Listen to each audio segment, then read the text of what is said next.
Bonjour. Dans ma dernière vidéo, je vous avais montré comment une machine de chez Cobalt, le Cube 3 pouvait démarrer et comment il démarrait et qu'une machine qui avait plus de 20 ans était capable de démarrer, une Debian 5 à l'époque. Là, je vais vous montrer quelque chose d'encore plus surprenant sur un équipement toujours de chez Cobalt. Certains reconnaîtront déjà le Cobalt Cube 2, processeur MIPS. Celui-là est équipé de 64 mégas de RAM.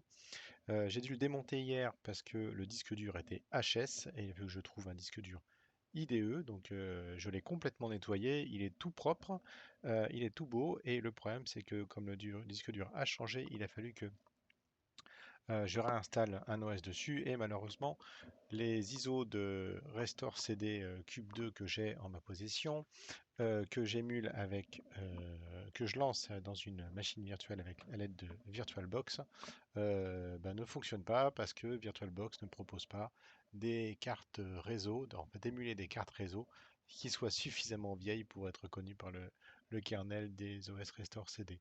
Donc du coup, il a fallu que je choisisse autre chose et je me suis rappelé que les Cube 2 étaient capables, grâce au formidable travail de la communauté NetBSD, étaient capables de booter un NetBSD. J'ai donc restauré ce Cube 2 avec NetBSD et je vais vous montrer du coup comment une machine qui a plus de 20 ans, parce que ces boîtes-là, ça date de 98-99, donc certains d'entre vous n'étaient même pas nés, comment des machines qui ont plus de 20 ans sont capables de faire tourner un OS complètement récent. Donc, on- j'ai écouté une vidéo de mon ami Emile il y a quelques jours qui insistait sur la portabilité. On va voir donc un vrai exemple de portabilité. Parce qu'en fait, une légende dit que même NetBSD est capable, que NetBSD est capable de fonctionner, de faire fonctionner un grille-pain. Bah là, on n'en est pas loin du tout, hein, parce que on est sur une machine qui a donc plus de 20 ans. Et voilà, je vais vous montrer. Alors, vous avez un petit, pour ceux qui connaissent pas les boîtes, vous avez un petit écran LCD que je vous ai mis là sur la partie droite de la vidéo avec donc toute une série de boutons voilà, qui seront pilotés. Là, on a le bouton Power On-Off. Donc là, on a des boutons qui permettent de faire une sélection et des menus. Et en fait, ces boutons-là sont fonctionnels quand vous utilisez le Restore CD, ce qui est quand même très pratique.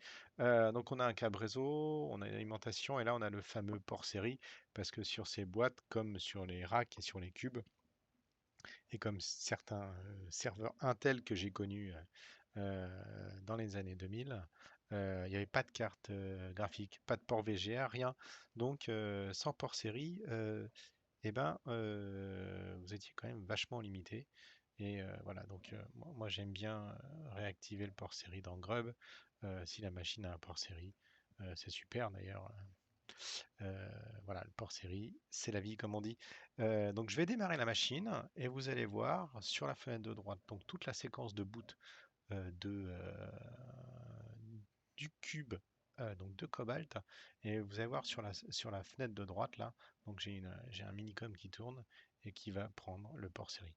Allez, on se fait plaisir, on envoie tout ça. Donc ça boot, on voit bien voilà les tests de base de Cobalt, hein, micro serveur diagnostic. Et là, qu'est-ce qu'on voit? On va démarrer un NetBSD 9.1. Et ça, c'est extraordinaire parce que on faut quand même remercier la communauté NetBSD parce que on prend l'ISO, on la démarre, on met un câble croisé entre les deux et on est capable de restaurer complètement une boîte qui a plus de 20 ans. Et ça, c'est quand même assez génial. Si vous avez, moi, je suis passionné de systèmes et de microsystèmes. Et ça, je trouve ça quand même assez extraordinaire d'avoir une boîte qui fonctionne avec plus de 20 ans. Voilà. Donc, c'est génial, génial. Alors, ce qui est marrant pour la petite histoire, c'est que Cobalt, ils en ont vendu plein des comme ça, ce qu'on appelle des pizza box, donc tout ce qui est rack 2, rack 3, rack 4, les rack 550, etc. Et il y a eu les cube 2, cube 3. J'ai la chance d'avoir un cube 2 et un cube 3. Et voilà. Et j'ai eu aussi la chance lors d'un CubeCon à Copenhague il y a 2 ans, de rencontrer un des messieurs qui a travaillé sur les Cobalt Rack et notamment l'EPROM, là, qu'on a vu qui est capable de booter. Donc Monsieur Timokhin. Et voilà. Alors pour la petite histoire, il m'a expliqué que il y avait quand même beaucoup de personnes qui ont été chez Cobalt, puis ensuite chez Sun, parce que Sun avait racheté Cobalt, et qu'on quittait Sun pour aller chez Google. Donc il y a beaucoup d'anciens de chez Cobalt qui sont chez Google. Donc ça c'est marrant. Voilà. Donc voilà. Moi ce qui me fait marrer aussi, c'est que c'est sur ces boîtes-là que j'ai bossé, commencé à travailler quand j'ai commencé ma vie. Et voilà. On est sur un NetBSD 9.1 qui date de 2020. C'est quand même assez extraordinaire. Voilà. Une machine qui a 64 mégadrames. Voilà. Et on a la couche réseau qui fonctionne. Donc là, c'est vraiment une installation de base. Voilà, je suis connecté sur la machine et je vais pouvoir pinguer la gateway. Voilà.